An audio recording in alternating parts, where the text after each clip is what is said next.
Okay, so maybe you're working harder than ever. You've got the morning routines down, the calendar's, optimized, you're deep in the hustle, but you still feel deep down kind of financially stuck Hmm. or stalled. If that sounds like you, then this deep dive is definitely for you. We usually look inward, right? Or at our schedule for the answer. We just assume I need more effort.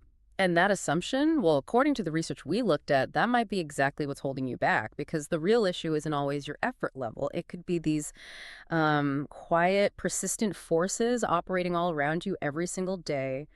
We maybe need to completely rethink what causes stagnation. Absolutely. So today we're exploring this really profound, often just totally overlooked influence of your immediate physical environment, Mm. your office, your living room, even your bedroom, how it impacts your overall mindset. And crucially, how that directly translates to financial well-being, to, well, abundance. And this goes way beyond just, tidying up a bit.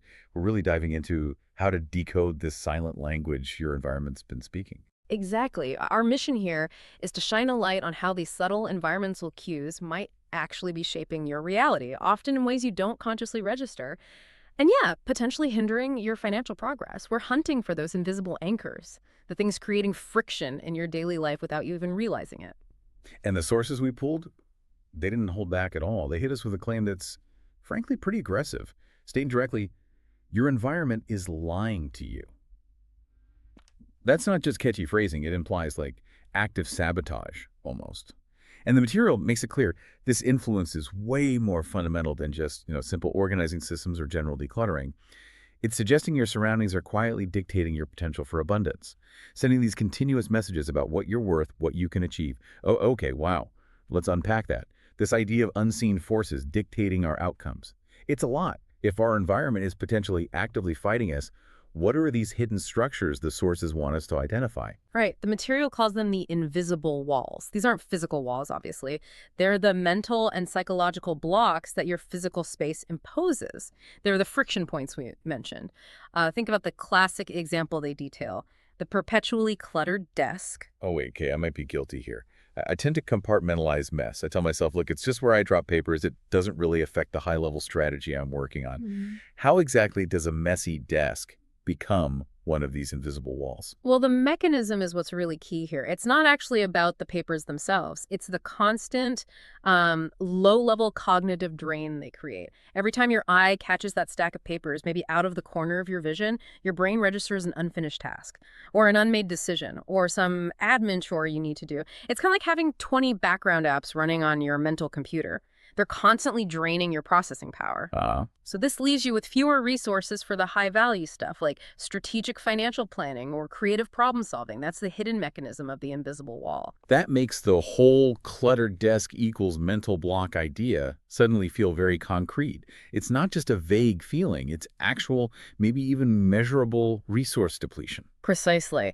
And the analysis digs even deeper than that. The sources also touch on the surprising link between things like counterintuitive furniture placement, say a sofa that forces you to walk around it like a central obstacle every time you cross the room, and how that connects to your daily physical and even emotional energy levels.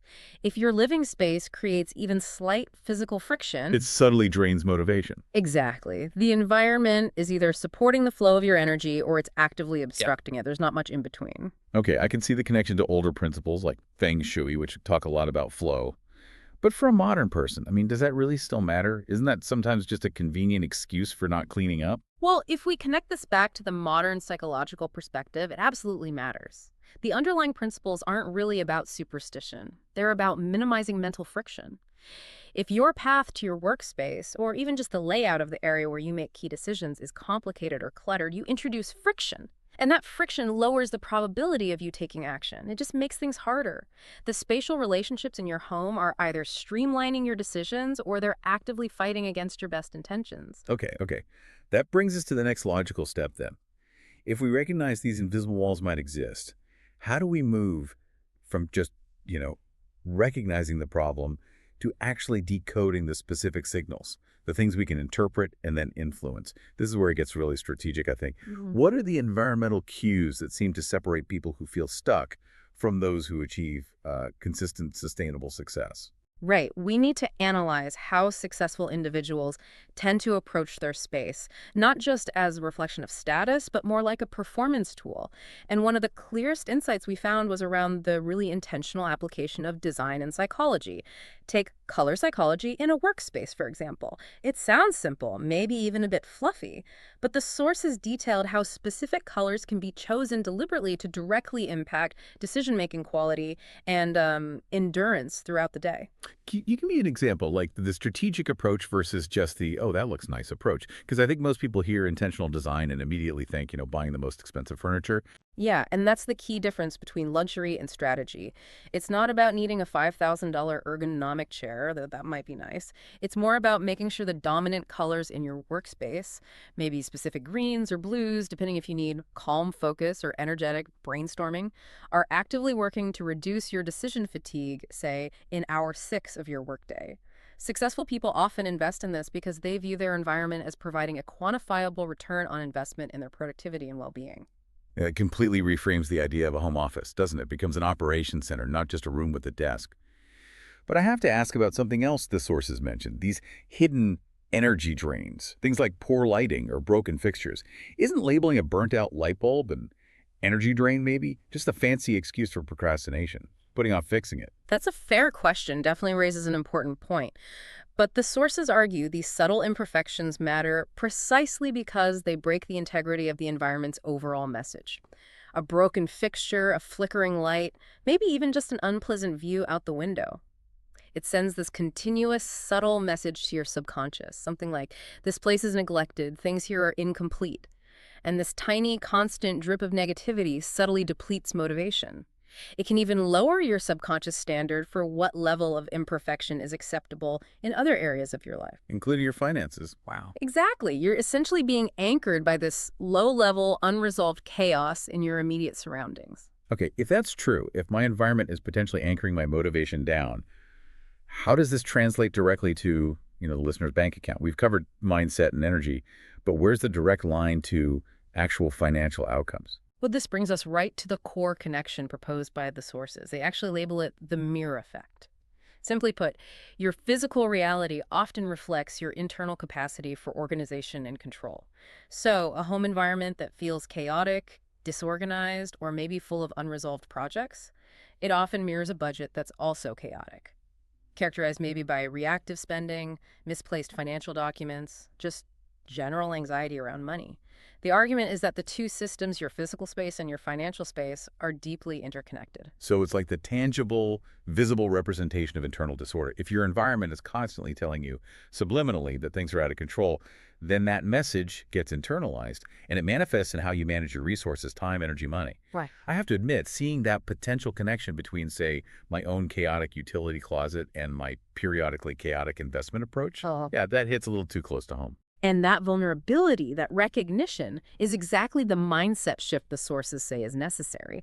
They really push you to stop treating your environment as merely a burden or just a chore to be maintained, and instead start treating it as a serious, non-negotiable investment in your financial future. When you invest time and intention into creating a space that actually looks and feels like success, you're actively signaling to your subconscious that you value order, clarity, and, yes, abundance. Okay, but what about those real-life financial breakthroughs the sources mentioned? Were those just, coincidences after someone did a big spring clean? The sources suggest not at all.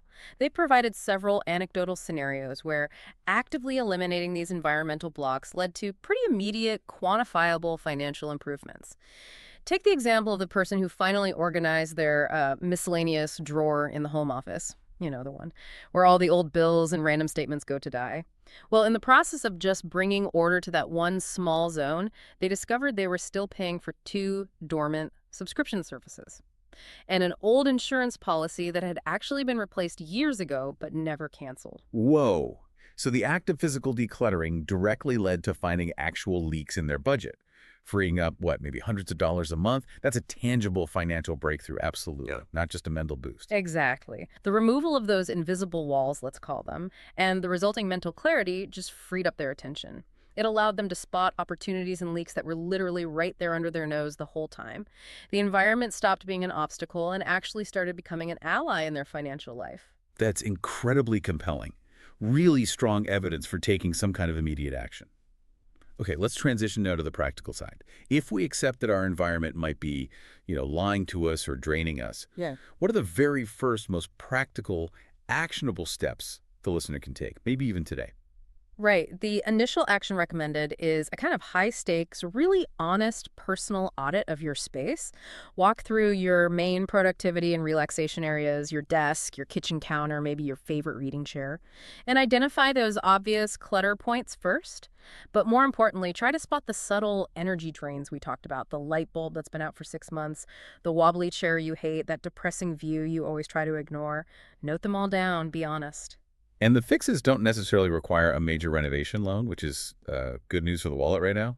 Not at all, no. The sources detail a lot of low-cost, high-impact changes you can make to shift the energy almost immediately. Think about optimizing access to natural light. Could you move a desk to face a window, for instance? Maybe add a couple of simple plants that introduce natural vitality? Or even just relocate one piece of furniture that's physically blocking a doorway or a key line of sight. These simple adjustments can yield psychological returns quite quickly, just by signaling that things are moving, things are improving. I found the concept of intentional design, particularly creating specific zones, the most powerful, actionable takeaway here. Mhm. It shifts the focus from just cleaning up to actually designing your reality by assigning purpose to different areas. Yes, that really feels like the strategic pinnacle of this whole deep dive. You consciously create intentional, designated zones in your home for specific desired outcomes you want to cultivate. The goal is almost like mental containerization. If you want better financial discipline, for example, you create a dedicated financials zone. And this isn't just, where your bills happen to pile up. It's a focused, clean, maybe even inspiring corner of a room where you only interact with your budget, your investments, your high-level financial strategy. It creates a kind of ritualistic space purely for abundance thinking. Or, if you're struggling with high stress, maybe creating a dedicated relaxation zone, one that's deliberately devoid of technology and work clutter, signaling clearly to your brain this area is safe, this is for rest. Your physical space literally becomes a tangible manifestation of the future you're intentionally trying to build. Exactly. And that intentional manifestation gets solidified, gets locked in by building daily rituals around your newly optimized environment. This helps ensure consistent progress and kind of future-proofs the space against falling back into old habits. When your environment is proactively supporting your desired state, whether that's financial clarity, creative focus, or deep relaxation, you're no longer fighting gravity every single morning just to get started. You're actually being propelled forward by the very structure you intentionally built around you. Wow. Okay, so this deep dive has fundamentally shown us that transforming our environment isn't just fluff. It's actually a powerful, often seriously overlooked ally for achieving financial abundance and well-being.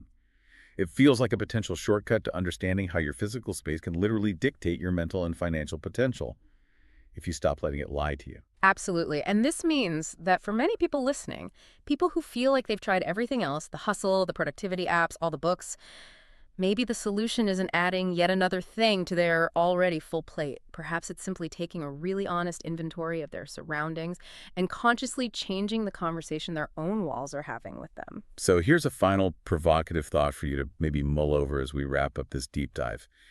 If designing your space is like designing your financial blueprint, and you could create just one intentional zone right now to invite your next major breakthrough, whether that's strategic focus, creative income generation, or just solid budget discipline. Which zone are you going to tackle first, starting today? Maybe start small, but definitely start with profound intention.